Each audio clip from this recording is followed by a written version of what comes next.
Hi, I'm Neil Druckmann, creative director. And I'm Troy Baker, I played Joel. And I'm Ashley Johnson, and I play Ellie. So first cinematic here, you'll see as we get to the end, I mean, this opening image, we wanted to match what we edited in with image of Ellie. Tommy, listen to me. He is the contract. I think it's such an interesting thing to start off with, not only in the past, but also to start off basically. Yeah, that's one of the things we were discussing as we're iterating on this opening sequence, because it used to be, it was all seen through Joel's eyes. But then it became a lot more interesting to think of it as you're seeing it through Sarah's eyes, because Sarah is really kind of, the whole game is about this relationship between Joel and Ellie, but here Sarah is kind of embodies what the relationship is going to eventually become. And that was probably one of the hardest roles to cast too, with Sarah. Yeah. There were a lot of people that came in, and I love that this scene was, you know, that was one of the audition scenes. And it was so amazing when Hannah came in that it just, I mean, what you're seeing right now, that was the chemistry, and she was amazing. It's like, kind of like a younger Dakota Fanning. Just, there's an old soul behind those eyes. Yeah, and she could turn it on and off between each take. Yeah, it was crazy. Yeah, she was crazy. She's amazing. It's always a little awkward, right? You have a 12-year-old someone on the set, and you're doing this pretty dark stuff. Especially with the way that we work, too. All right, let's hold off on some of the jokes today, guys. Good. You started helping out with the mortgage then. Yeah, you wish. And this piece of music, actually, we were struggling to find which piece to play here. And then Gustavo wrote this thing for the VGAs just to play before we showed the trailer. And right away I heard it, I was like, that's got to go in the opening. This is the theme kind of like the relationship between Joel and his daughter that later becomes the theme between Joel and Ellie. Hallican Drops, Pelican Drops. the name of the band on her t-shirt. And where did you get that? My daughter came up with that. My 2.5-year-old daughter named one of her dolls that. And we're searching for a name for a band. I'm like, I got a name for a band.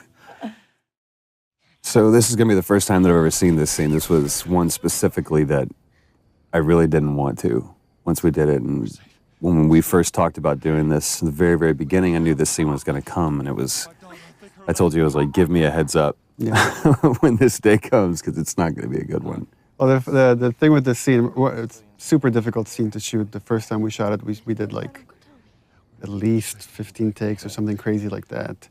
And then we thought we had it in the can. And Well, I thought, well, no, we all thought. We thought we came back to work and we started putting it in. And for me, there was just something that was, I felt like we could convey the same amount of emotion with less. Yeah. And it was a hard thing to tell Troy because everybody put so much into it, and it's like, we got to do it again. Well, I remember that We got to day come back to this. when you came back and you told me that we have to do this again. Obviously, you know, you'll see why what we're talking about. But this is the defining moment for Joel. This is where he draws that line in the sand, where he has few moral lines left to cross. I'm so amazed with how well Hannah did, and Yeah, I mean, it was difficult to watch just on the mocap stage, and we actually had people after a few takes leave the set. They were like, I can't watch this anymore, and they just took off. But from a story standpoint, it's so important to show just what the violence does and how it like rips apart this family. well, then especially a lot of times in video games, you see blatant violence, but when you personify it and you put it on a face, especially that young face, and you see the devastation that just one life lost can do. And it's just, I mean, this was such a hard day. It was such a hard day for both of us. I mean, it was exhausting for her. It was exhausting for me.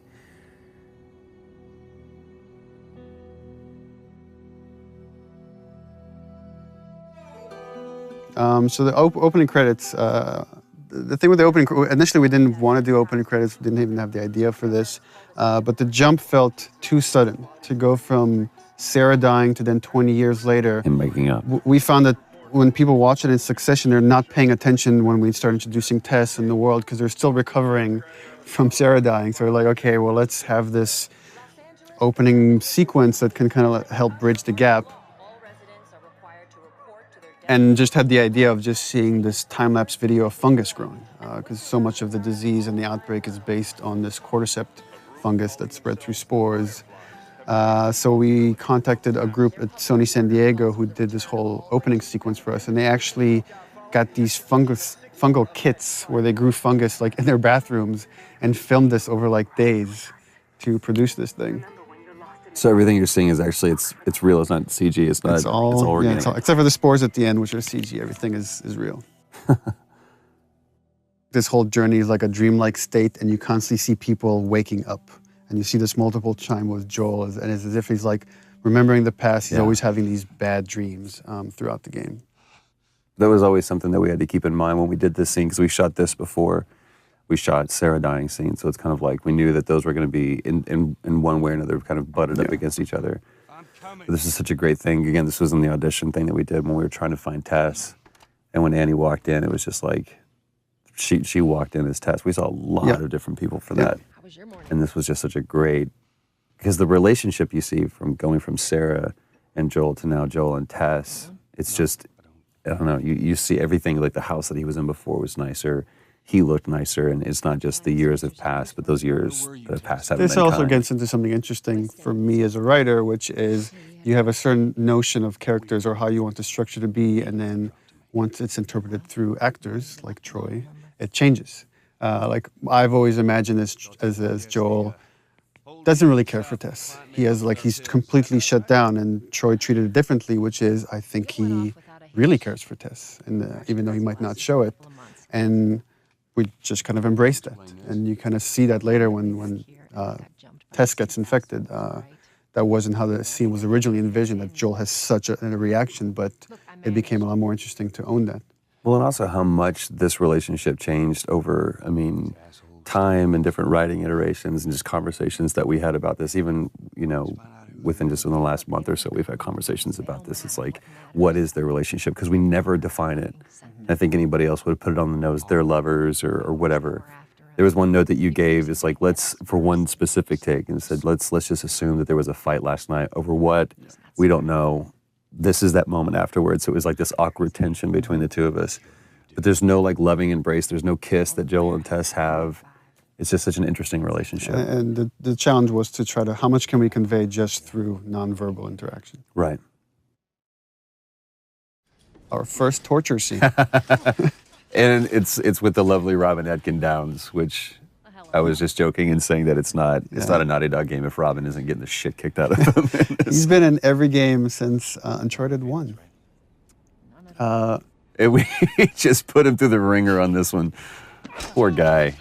It was important to show just how far Joel has come, from the father you see in the opening sequence to here is a man that is willing to torture someone to just get But it's what so is essentially interesting. money in this world. Right, but it's interesting because he's not, he's like that brutal enforcer. It's kind of like that scene in LA Confidential where he's Russell Crowe. She's running the show. She's the dominating one, and I'm just brought in to be the She's muscle. the brains of the operation. Yeah, clearly. Stop! Ugh. Quit your squirming. That's all Robin's expressions too. It's so great. They did such a great job with the facial. Yeah, it's important to note also, all the facial is hand animated. We don't use any facial mocap. We find that we get better results with our animators. And it almost becomes one-to-one. And it's just genius. I just need more Here it is. Wait for it. Give me a week. I might have done that if you hadn't tried to fucking kill me. Mode of hesitation. Guns. It's gonna cost you. I can't. We re-edited that. We used to show the break, and actually it was less brutal than when we didn't show it. When you didn't show it? Yeah, when it's left to your imagination, it's a lot worse. Yeah, but just you can see the way that his arm's positioned. But yeah, you're right. This is so revealing, not only about the relationship, but about, again, who Joel has become. To go from a father who just cares about keeping his nose down and keeping the job and playing by the rules, to being a guy who could just literally break some guy's arm over guns. It's just crazy. Come on. Yeah, fuck those fireflies. Just go get them. She loved doing that scene too. Annie loved that. She tried not to smile every time. And I love it's just business as usual. It's back to it. It's like, all right, so now what?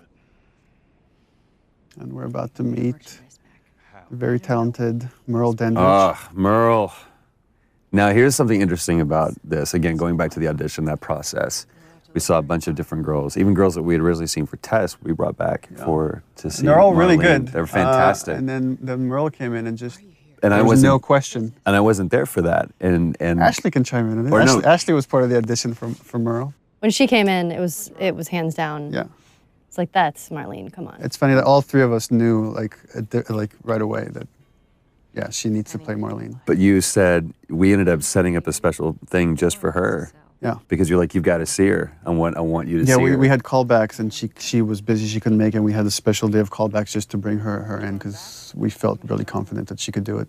'Cause I felt like she was the only one who didn't play it all either super tough. Or Street, yeah. Yeah, she kind of had. Yeah, the she perfect really straddled that combination. line. It was so great. But we did that first scene in the audition, literally first take, first scene, and she exits. It's at the very end of the game, and she turns around, she exits, and I turn around, look at Neil. I was like, I just mouthed, "Are you kidding me?" It's like, And I was mouthed, done. I told you so.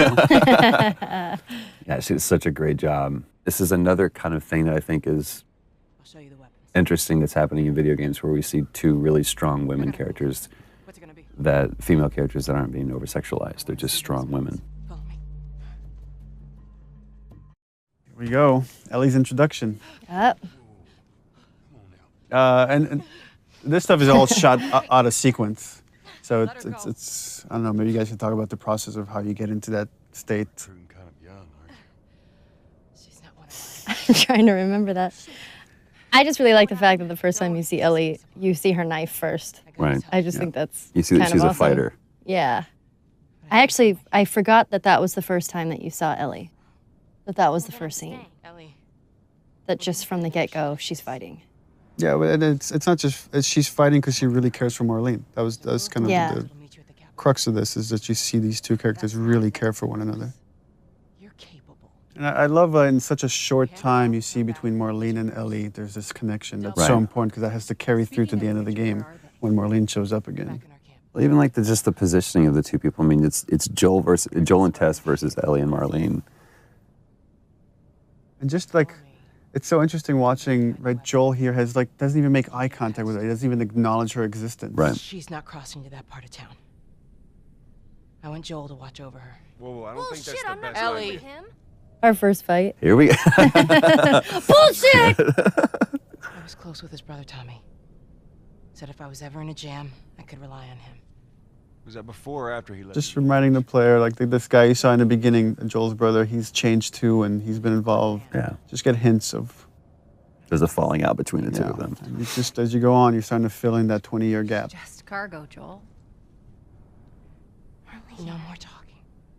Which is pretty true to your writing too, because I'm like, so what happened here? It's always, what do you think? What do you think happened there? Because I have no idea. I don't have the time to write it. Don't take long. And you, stay close. For Joel, right, that's a hint. It's like, I don't want to be around this kid, Right. right? Because some subconscious part of him knows I could get hurt here. Is it? First moment alone. What does Joel do? Time for bed. Takes a nap. I'm tired. What are you doing? Killing time. I do really like this scene. Well, what am I supposed to do? I am sure you will figure that out. It's a great moment. It's another one of those moments too where it's like it just feels like Joel is just always exhausted. Like this world is just bearing down on him. But I love that moment too, where she points out the watch, where we get to establish that watch that. Yeah, and that's Sarah something gave we me. didn't have in the beginning. That's actually something we inserted after the fact. Not for this scene, but there's another scene where we have that.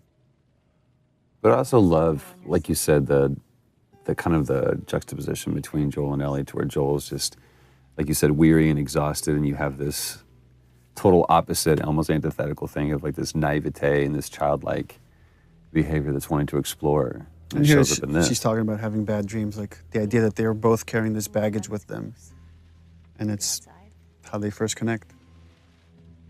Look how dark it is. Can't be any worse out there. Can it? What on earth do the Fireflies want with you? Hey. Sorry it took so long. Soldiers fucking everywhere. How's Marlene? What a great moment. He finally addresses her, finally connects on that level, and that moment's interrupted. Well, it's also the first time kind of Ellie If you think about it, opens up to him. She's saying, "I'm scared." Right. That was the subtext of Yeah, that question. that's true.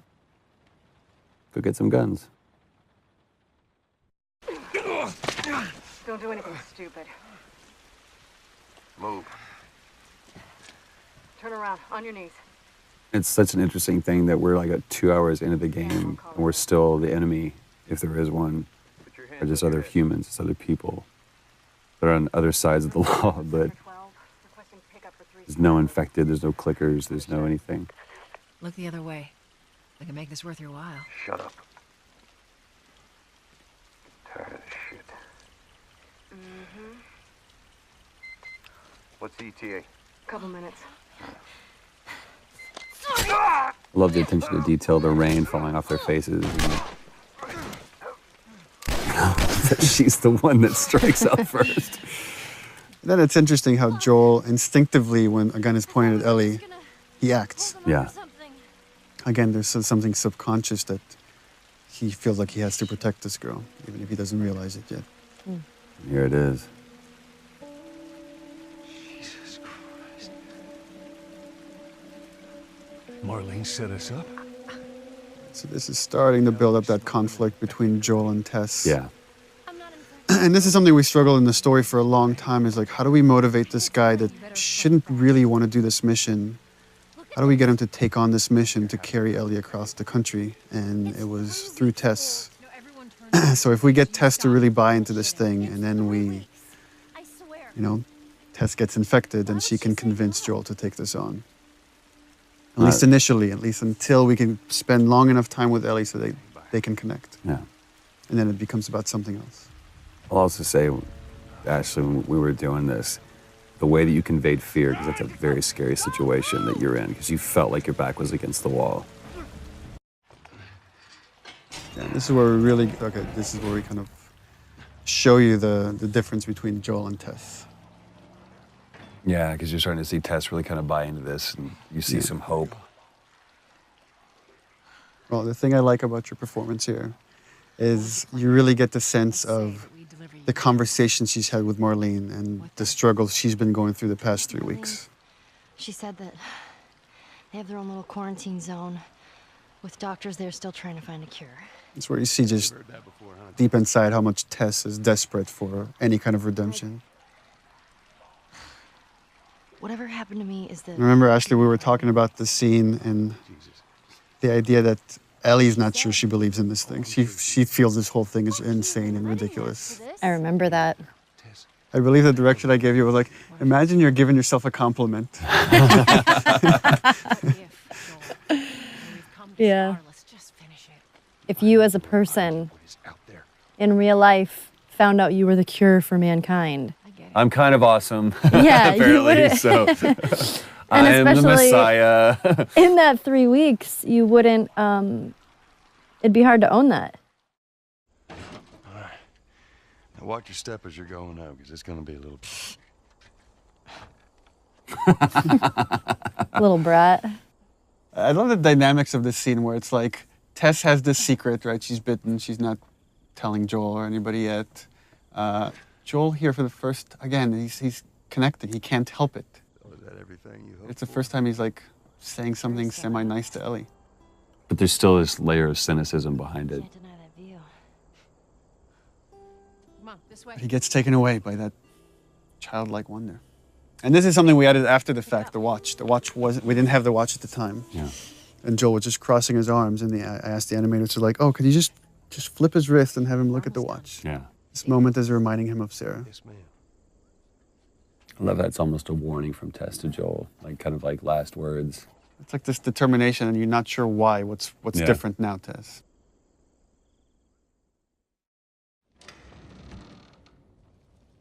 No. No, no, no. Tess's desperation. What happens now?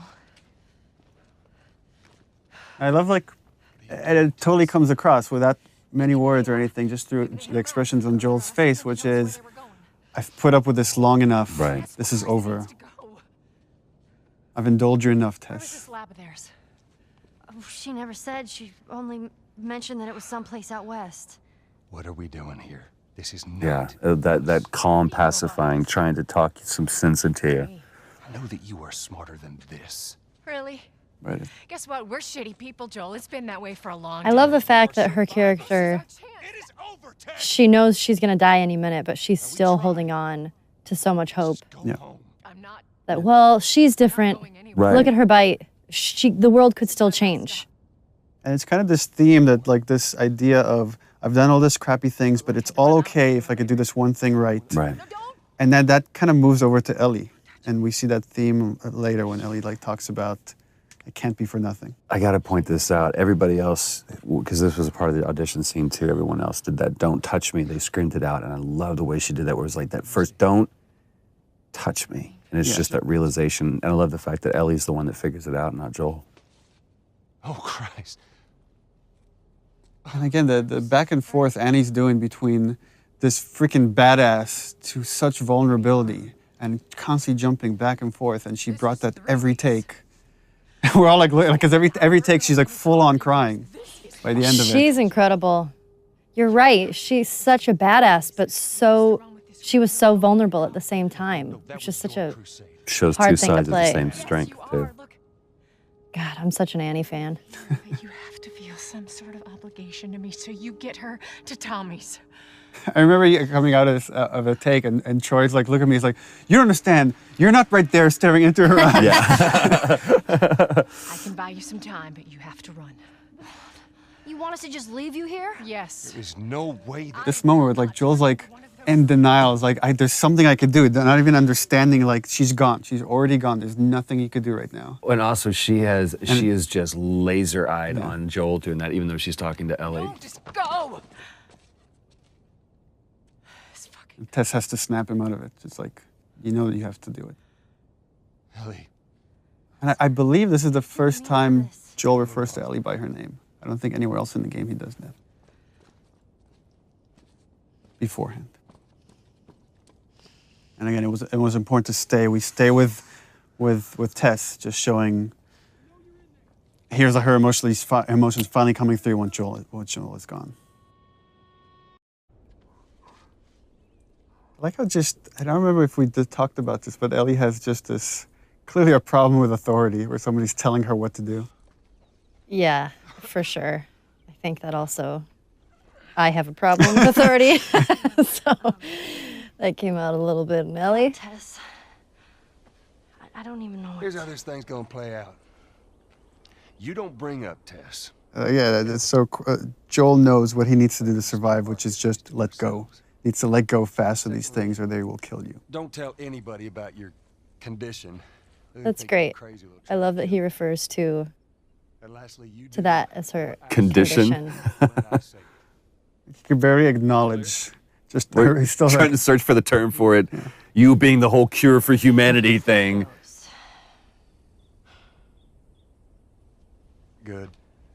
I love that he Cliff's says good, note. but the subtext is clearly like, all right, good enough. Yeah. That's all I'm gonna get out of this kid. Good chance he could get us a car. Okay. Let's get a move on.